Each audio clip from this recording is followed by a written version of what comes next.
আসসালামু আলাইকুম সবাইকে।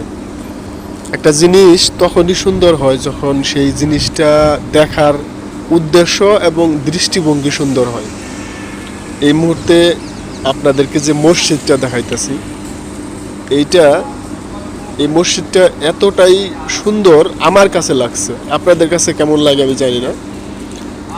এটা হচ্ছে আমাদের কাজের জায়গা। প্রতিদিন যে জায়গাটার মধ্যে আমরা কাজ করি দুবাইতে, এই মসজিদটা হচ্ছে সেই জায়গার কমিউনিটির ভিতরের একটা মসজিদ।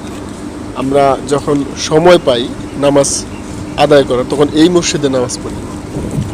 আর আমি যখনই এই রাস্তাটার মধ্যে আসি, বারবার এই মসজিদটার দিকে তাকায় থাকি। একটা ধর্মীয় প্রতিষ্ঠান এত সুন্দর হয়, এই মসজিদটা না দেখলে আমি বুঝতে পারতাম না। আমি জানি না, আমি জীবনে অনেক মসজিদ দেখছি, অনেক দামি মসজিদ দেখছি, অনেক ডিজাইন করা মসজিদ দেখছি, কিন্তু এই মসজিদটার দিকে যখন তাকাই, এটা এত ভালো কেন লাগে আমার জানা নাই। আপনাদের জানা থাকলে প্লিজ একটা কমেন্টসের মাধ্যমে মতামত দিন।